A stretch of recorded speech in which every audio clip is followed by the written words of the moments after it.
Hello, welcome to back my channel easy study চ্যানেলের পক্ষ থেকে আজকে ক্লাসে সকলকে আন্তরিক শুভেচ্ছা অভিনন্দন। আশা করি তোমরা সকলে ভালো আছো, সুস্থ আছো। তো 2025 সালের অষ্টম শ্রেণীর শিক্ষার্থীদের আজ আমরা 2.1 অনুশীলনীর যে 25 নম্বর পেজে 10 থেকে অঙ্কগুলো বাদ ছিল সেই অঙ্কগুলো কিন্তু আজ আমরা সমাধান দেখব। তো আজকের এই পার্টে আমরা 10, 11, 12 এইগুলোর সবগুলো অঙ্করই আমরা সমাধান দেখার চেষ্টা করব। তো সম্পূর্ণ ভিডিওটা দেখতে অবশ্যই পাশে থেকো। প্রথমে দেখো 10 নম্বরটাতে বলছে সবুজ, ডালিম ও লিঙ্কন 3 ভাই। তাদের পিতা 6,300 টাকা তাদের মধ্যে ভাগ করে দিলেন। এতে সবুজ ডালিমের পাশের 3 অংশ এবং ডালিম লিঙ্কনের দ্বিগুণ টাকা পায়। প্রত্যেকের টাকার পরিমাণ বের করো। তাহলে এখন দেখো, মূলত এখানে একজন পিতার সন্তান আছে 3 জন। এই 3 জন আর মোট পাবে 6,300 টাকা।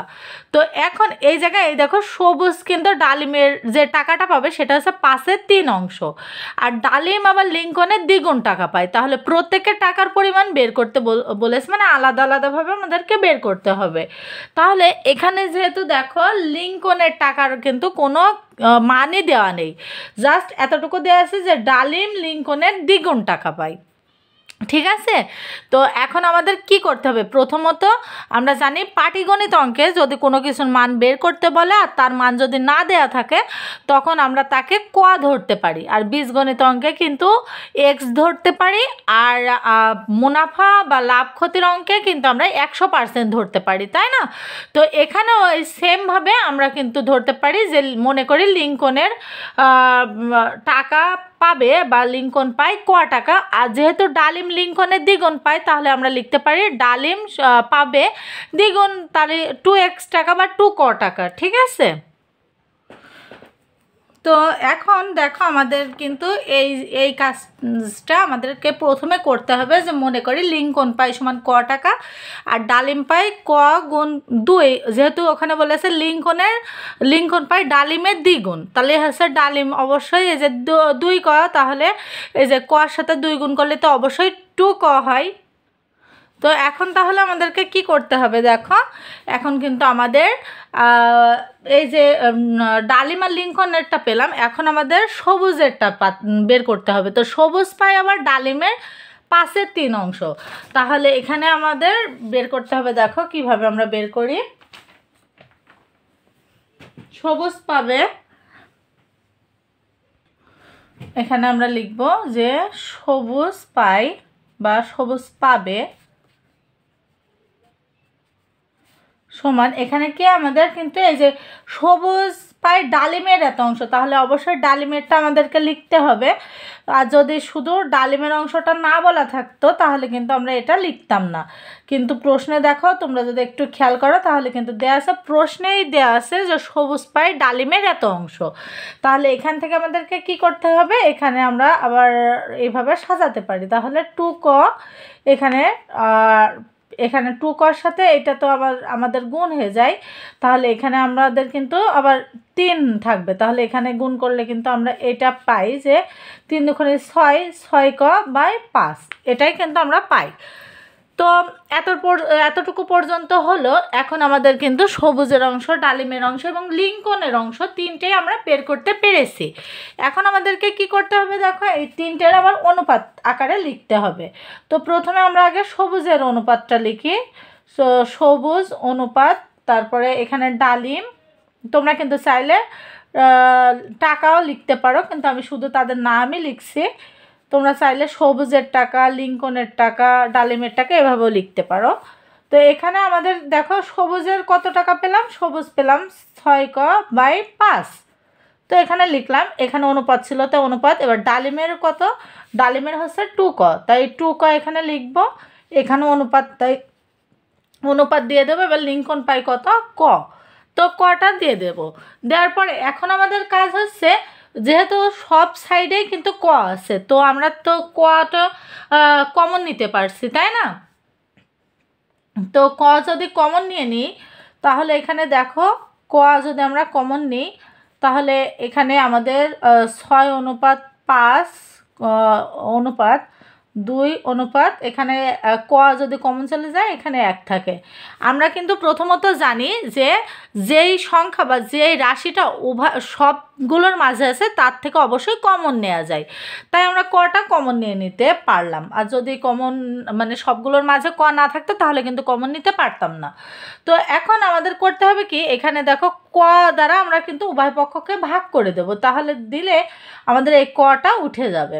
তো তাহলে ক যদি ওঠানোর জন্যই কিন্তু আমরা এত কিছু করলাম আর কি। তো এখানে তোমরা লিখে দিতে পারো ক দ্বারা ভাগ করে, হ্যাঁ, ক দ্বারা ভাগ করে। তো এতটুকু লিখলে, লেখার পরে এখন আমাদের কাজ কি, এখন আমাদের এই যে 5 দিয়ে আমরা এই 2টাকে গুণ করে দেবো, 5 দিয়ে এই 1কে গুণ করে দেবো, যেহেতু এটা গুণ আকারেই আছে। তো উপরে 6 আছে তাই 6ই থাকবে। এই যে 5 দুগুণে 10 আর এখানে 5 একে 5। এইগুলো তো একদম সিম্পল বিষয়, এগুলো তো তোমরা পারবে বা অনেক ছোট থেকে এগুলো পারার কথা। তো তারপরে এখানে দেখো অনুপাতদ্বয়ের যোগফল আমরা বের করব। জাস্ট এই অঙ্কটা ওই 8, 9, 10-এর মতো প্রসেস করে নিলাম। তো এখন আমাদের কি কাজ, অনুপাতদ্বয়ের যোগফল বের করব।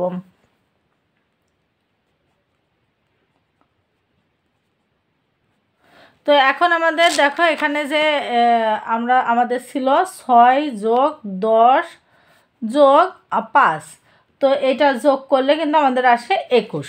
হ্যাঁ, এই যে 21 এসেছে। এখন আমাদের এখনও কাজ কিন্তু বেশ কিছুটা বাদ আছে, এই কাজটা আমাদের করতে হবে। এখন সবুজের অংশটা বের করব, লাবিবের অংশ এই ডালিমেরটা আর লিঙ্কনেরটা। তো এখানে সবুজ ছিল কত, সবাই কিন্তু 6,300 টাকার থেকেই পাবে। তো এখন তাহলে দেখো আমাদের করতে হবে কি, যে সবুজ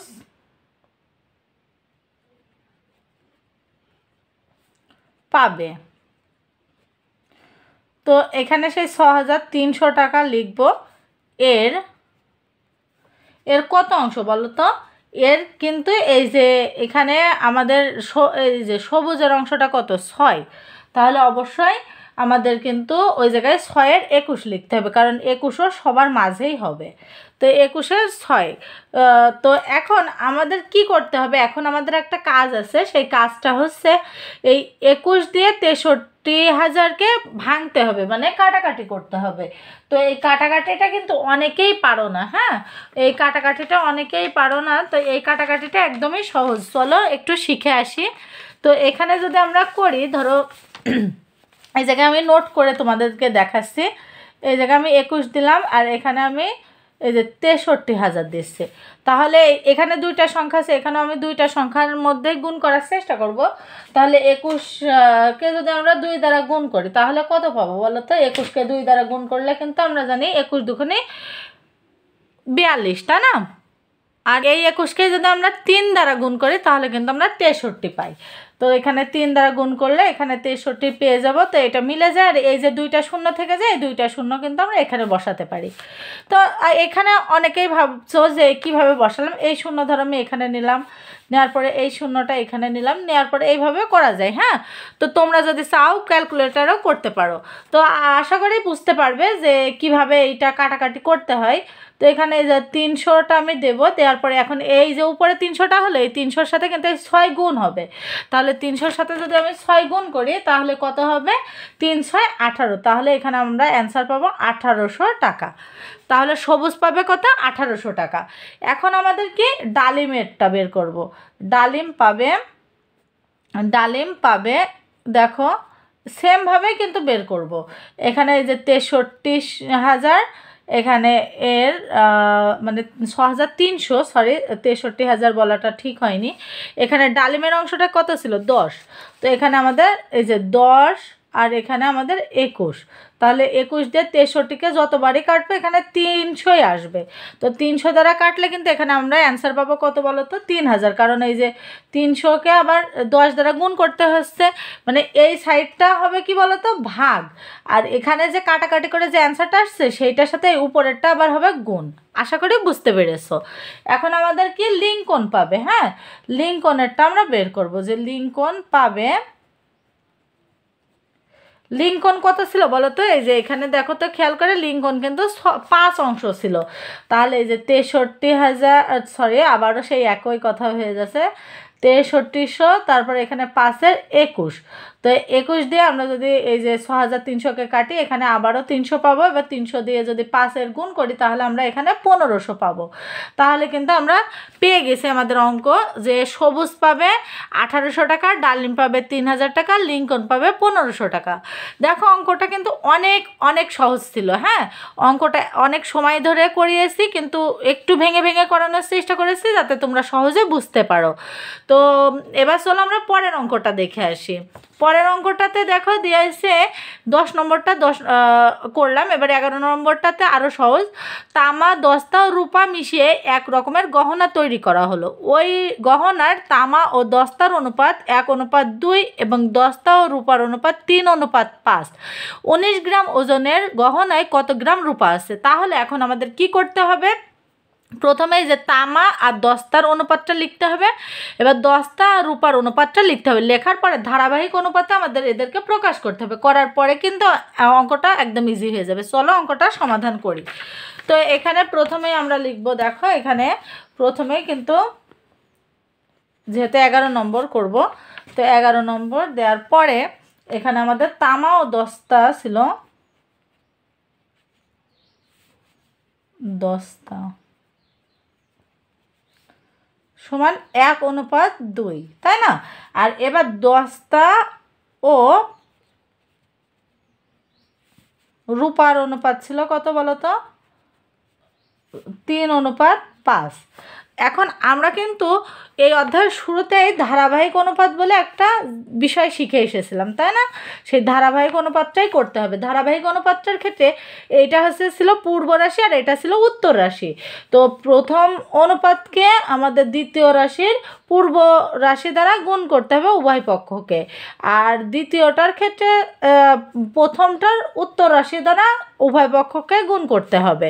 আশা করি এটা ভুল হওয়ার কথা নয়, কারণ এটা অধ্যায়ের প্রথমে শিখে এসেছে। দেখো এইটা দ্বারা আমরা উভয় পক্ষকে গুণ করলাম, আর এইটা দ্বারা আমরা প্রথমটার উভয় পক্ষকে গুণ করব। তাহলে এখানে দেখো এই যে 3 একে 3 আসবে, আর 3 দুগুণে 6 আসবে। এখানে আমাদের আসবে 3 দুগুণে 6, আর এখানে 5 দুগুণে 10। তো এই আসলো। এখন আমাদের কাজ হচ্ছে, আমরা কিন্তু এই জিনিসটাকে এভাবে লিখতে পারি 3:6 আর 6:10, কারণ আমরা জানি উপরে থাকলে সেটা প্রথমে হয়, নিচে থাকলে সেটা পরে হয়। তাহলে এখানে আমাদের কাজ হচ্ছে তামার অনুপাত লিখব, তামার ওজন অনুপাত দস্তার ওজন। হ্যাঁ, এবার দস্তার ওজন, তিনটারই ওজন আমাদেরকে লিখতে হবে। তারপরে এখানে আমাদের আবার রূপার ওজন লিখতে হবে।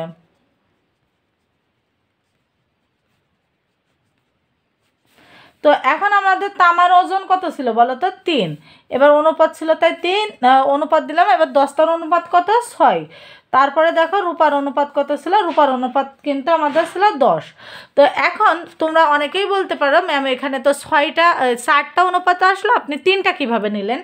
এখন দেখো এই 3 আমরা তামারটা নিয়েছি, আর এই 6 দুইটা 6-এর মধ্যে একটা নিলেই হচ্ছে, আর এই 10 এইটা আমরা নিয়ে নিলাম। এখন আমরা যদি এই 3টা যোগফল বের করি, যে অনুপাত দ্বয়ের যোগফল যদি আমরা বের করি, অনুপাত হয়ে গেছে, সরি, অনুপাত দ্বয়ের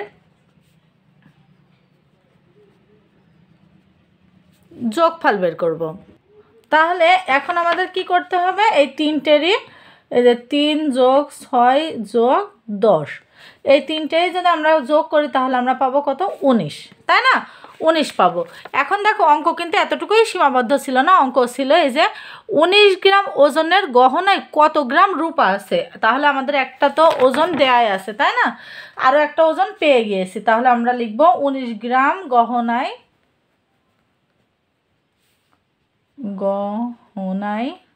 রূপা আছে।